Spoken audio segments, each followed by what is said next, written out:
Hello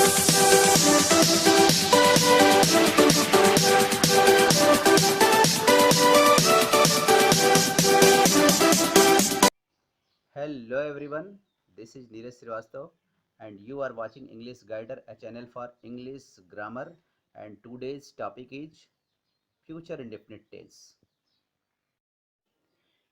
इसकी पहचान के बारे में मैं अपने प्रीवियस वीडियोज में डिस्कस कर चुका हूं। जो 12 टेंसेज हैं प्रेजेंट, पास्ट, फ्यूचर के, इन सभी के बारे में अपने पहले वीडियो में डिस्कस कर चुका हूं। आप इसे इंग्लिश गाइडर के प्ले स्टोर में जाकर देख सकते हैं। लेकिन अब आगे बढ़ते हैं। इसकी पहचान यह है कि वाक्य के अंत में गा, गी, गे में से कोई भी अक्षर आएगा सेंटेंस के लास्ट में।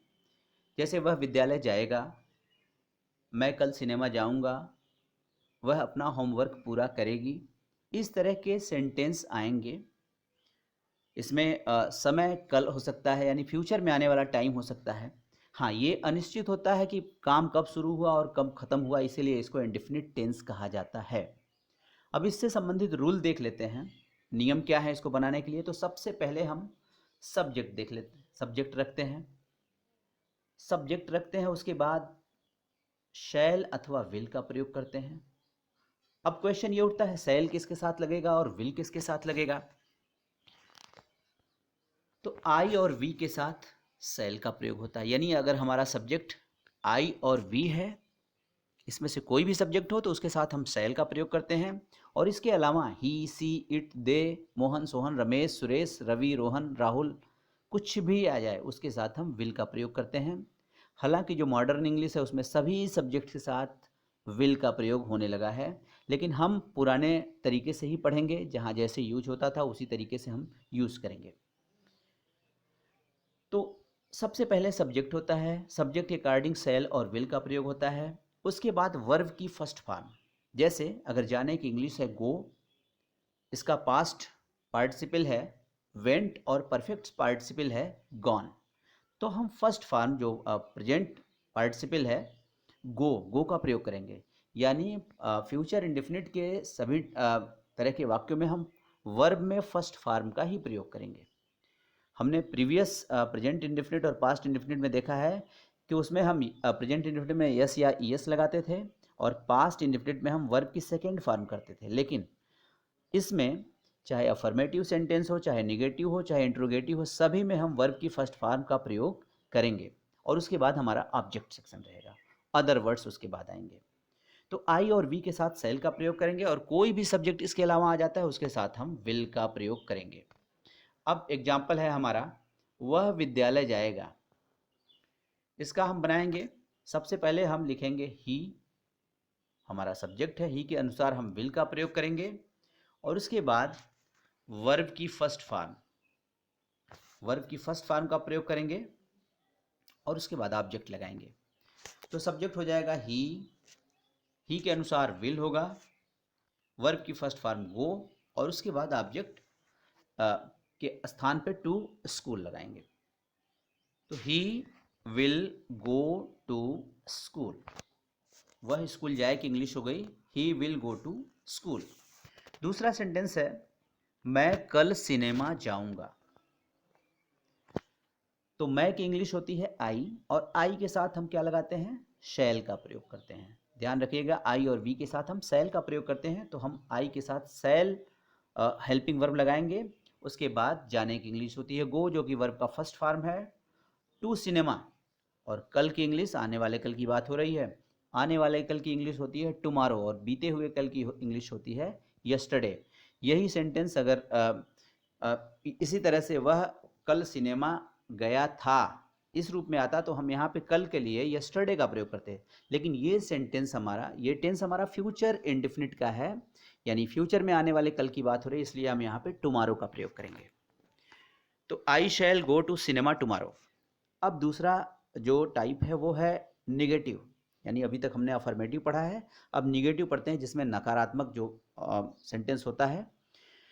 तो देखते हैं, सबसे पहले सब्जेक्ट होता है, उसके बाद शैल और विल, और नकारात्मक वाक्यों के लिए हम शैल और विल के जस्ट बाद नॉट का प्रयोग करेंगे। ध्यान रखिएगा, शैल और विल यानी जो सहायक क्रिया उसके जस्ट बाद हम नॉट का प्रयोग करेंगे। और वर्ब की फर्स्ट फॉर्म होगी, उसके बाद ऑब्जेक्ट होगा। ये क्रम भूलना नहीं है। अफर्मेटिव, नेगेटिव, इंटरोगेटिव, ये जो रूल का क्रम है, सब्जेक्ट, शैल और विल, नॉट, वर्ब और ऑब्जेक्ट, इस क्रम में अगर हमने जरा भी डिस्टर्ब किया, इधर का उधर किया, तो हमारा पूरा का पूरा टेंस का जो ट्रांसलेशन है वो गलत हो जाएगा, सेंटेंस हमारा रॉन्ग हो जाएगा। तो इस चीज़ का बहुत ध्यान रखना है। अब देखते हैं एग्जाम्पल।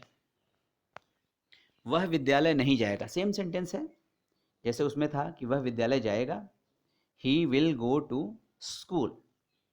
अब नहीं आ गया, तो इसमें नहीं कहाँ लगाएंगे? अभी अभी जस्ट मैंने बताया कि शैल और विल के जस्ट बाद नहीं का प्रयोग होता है।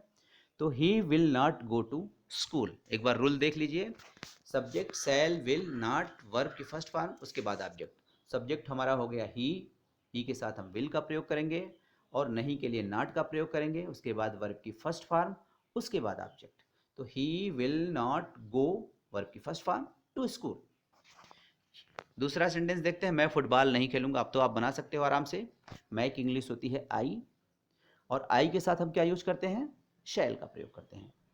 निगेटिव वर्ड नहीं के लिए कहाँ लगाते हैं? शैल के जस्ट बाद। तो आई शैल नॉट, वर्ब की फर्स्ट फॉर्म, खेलने की इंग्लिश होती है play football. I shall not play football. बहुत सारे लोग क्या करते हैं, फुटबॉल और क्रिकेट, ये सब गेम्स के नाम के पहले आर्टिकल का प्रयोग करते हैं, ए एन और द का प्रयोग करते हैं। ये गलत है।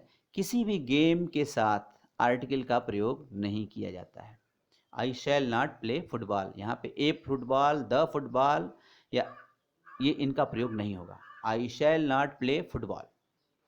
अब आते हैं इंट्रोगेटिव में। इंट्रोगेटिव को मैंने बताया था दो तरह के होते हैं, एक होता है यस नो टाइप का, और एक होता है WH क्वेश्चन वर्ड टाइप। इसको मैं अपने प्रीवियस वीडियोज में डिस्कस भी कर चुका हूँ, उन पे आप जाएंगे तो आपको ये चीज़ें समझ में आ जाएंगी। यस नो टाइप वो होता है जिसमें हिंदी में सेंटेंस क्या से शुरू होता है, तो हमको क्या की इंग्लिश नहीं लिखनी होती है, सीधे सीधे जो हेल्पिंग वर्ब होता है उसको हम सब्जेक्ट की जस्ट पहले लगा देते हैं। तो यहाँ रूल देखते हैं, यस नो टाइप क्वेश्चन, यानी जैसे लिखा है क्या वह फुटबॉल खेलेगा, इसमें क्या आया है, इसका उत्तर हाँ और नहीं में दिया जा सकता है। तो ये यस नो टाइप का क्वेश्चन है, और इसको हम क्या के लिए कोई इंग्लिश यूज नहीं करेंगे, जो हमारा हेल्पिंग वर्ब विल और शैल है सबसे पहले लेकर आएंगे, और उसके बाद हमारा जो है सब्जेक्ट आएगा, वर्ब की फर्स्ट फॉर्म आएगी, और उसके बाद ऑब्जेक्ट आएगा। तो क्या वह फुटबॉल खेलेगा, इसकी इंग्लिश हम आराम से बना सकते हैं, इसको ट्रांसलेट कर सकते हैं। आप रूल में सब कुछ रखते जाइए और अपने आप आपका ट्रांसलेट होता जाएगा। हिंदी से इंग्लिश ट्रांसलेशन आपका बहुत आसान है। जो रूल्स हैं उसके अकॉर्डिंग रखिए। अगर रूल में आपने ज़रा सा फ़र्क किया तो आपका ट्रांसलेशन गलत हो जाएगा। तो क्या वह फुटबॉल खेलेगा, ये पता लग गया कि ये यस नो टाइप का है। तो सबसे पहले क्या करेंगे, सब्जेक्ट देखेंगे क्या है, वह, यानी ही के साथ हम विल या शैल क्या प्रयोग करते हैं, हम विल का प्रयोग करते हैं। तो सबसे पहले हम लिखेंगे विल, उसके बाद सब्जेक्ट हमारा ही हो जाएगा, खेलने की इंग्लिश, वर्ब की फर्स्ट फॉर्म लगेगी प्ले, और फुटबॉल, फुटबॉल के साथ ए एन और द का प्रयोग नहीं होगा। तो ये हो जाएगा इसका आंसर। ही के अनुसार हम पहले विल लगाएंगे, तो ये होगा विल ही प्ले फुटबॉल। क्या वह फुटबॉल खेलेगा, विल ही प्ले फुटबॉल, ये हो जाएगा क्या वह फुटबॉल खेलेगा। उसके बाद दूसरा सेंटेंस है क्या तुम कल स्कूल जाओगे, ये भी आने वाले कल की बात हो रही है। क्या इसमें भी है, यानी यस नो टाइप का क्वेश्चन है। तो विल सबसे पहले ले आएंगे, सहायक क्रिया यू के अनुसार, तुम के साथ विल लगेगा। अगर यहीं पे आई और वी सब्जेक्ट होता तो उसके साथ हम उसके अनुसार हम सेल का प्रयोग करते, लेकिन यहाँ पे तुम है तो तुम के हिसाब से हम विल पहले लेके आएंगे। ध्यान रखिएगा, विल यानी जो सहायक क्रिया है यस नो टाइप में या इंट्रोगेटिव में सबसे पहले सहायक क्रिया आती है यस नो टाइप में। तो विल, उसके बाद सब्जेक्ट होगा हमारा यू, वर्ब की first form go, to school tomorrow, tomorrow means आने वाला कल, will you go to school tomorrow, क्या तुम कल स्कूल जाओगे, ये हो गया आपका यस नो टाइप। अब बारी है WH क्वेश्चन वर्ड टाइप के सेंटेंसेज की, यानी इंट्रोगेटिव में WH टाइप का भी होता है, जिसमें कब, क्यों, कहाँ, कैसे, ये प्रश्न के बीच में आता है, हिंदी के बीच में आता है। जैसे एग्जाम्पल के रूप में देखिए, लिखा है वह फुटबॉल कब खेलेगा, तुम अपना होमवर्क क्यों नहीं करते हो। आपने ध्यान से देखिए, यहाँ पे कब वाक्य के बीच में आया हुआ है, तुम अपना होमवर्क क्यों नहीं करोगे, क्यों जो है वो वाक्य के बीच में आया है। इसका ये मतलब हो गया कि कब क्यों कहाँ की इंग्लिश लिखनी है। और ये जो है आपका WH क्वेश्चन वर्ड टाइप का है, इसलिए क्योंकि वाई मीन्स होता है क्यों, WH पहले से शुरू होता है। कब की इंग्लिश व्हेन होती है, WH से शुरू होती है, इसलिए इसको WH क्वेश्चन टाइप कहा गया है। तो वह फुटबॉल कब खेलेगा इसको देख लेते हैं, इसका रूल पहले देख लेते हैं। सबसे पहले क्या होता है, WH क्वेश्चन वर्ड, यानी कब क्यों कहाँ की इंग्लिश सबसे पहले लिखी जाएगी। उसके बाद सब्जेक्ट के अनुसार अगर आई वी है तो शैल लिखेंगे, और उसके अलावा कोई सब्जेक्ट है तो विल का प्रयोग होगा। उसके बाद वर्ब की फर्स्ट फॉर्म और ऑब्जेक्ट लास्ट में रहेगा, अदर वर्ड्स उसके बाद आते हैं। तो अब हम करते हैं इसको, वह फुटबॉल कब खेलेगा। तो कब की इंग्लिश सबसे पहले ऊपर देखिए ब्लू लाइन में जो लिखा हुआ है, कब की इंग्लिश WH वर्ड यानी व्हेन लगाएंगे। वह की इंग्लिश ही होता है, और उसके अकॉर्डिंग हम विल अथवा शैल में क्या लगाएंगे, हम विल का प्रयोग करेंगे। तो व्हेन विल, उसके बाद सब्जेक्ट आएगा ही, वर्ब की फर्स्ट फॉर्म खेलने की इंग्लिश प्ले होती है, और उसके बाद हम लास्ट में रखेंगे फुटबॉल। तो इसका बन जाएगा when will he play football. यहाँ नीचे केसरिया कलर में लिखा हुआ है when will he play football. दूसरा है तुम अपना होमवर्क क्यों नहीं करोगे। इसमें इंट्रोगेटिव और निगेटिव दोनों आया है, नॉट का भी प्रयोग हुआ है। तो नॉट को अपनी जगह पर रहने देंगे, उसको इधर उधर नहीं करेंगे, वो जस्ट सब्जेक्ट के बाद आएगा। इसको करते हैं।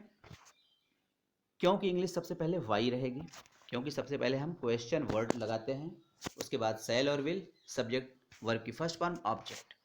और अगर निगेटिव है तो विल और सेल के जस्ट बाद नॉट आता है। क्योंकि विल और सेल सब्जेक्ट के पहले आ जा रहा है, इसलिए नॉट अपनी जगह पे यानी सब्जेक्ट के जस्ट बाद आएगा। इस चीज़ को ध्यान में रखिए। तो यहाँ पे लिखा है तुम अपना होमवर्क क्यों नहीं करोगे। यहाँ देखिए सबसे पहले क्यों की इंग्लिश वाई होगी, तुम की इंग्लिश यू होगी, यू के अनुसार विल का प्रयोग होगा। तो वाई विल, सब्जेक्ट की गए यू, और नहीं के लिए नॉट जस्ट सब्जेक्ट के बाद आएगा। Why will you not complete your homework.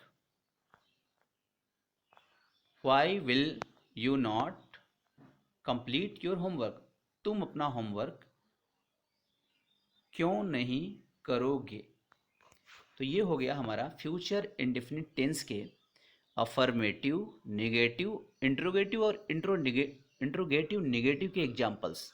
आशा है आपको समझ में आई होगी। इसके बाद मैं आपको एक्सरसाइज दूंगा, जैसे मीना कल स्कूल जाएगी, इस तरह से और भी चीज़ें आपको करनी हैं।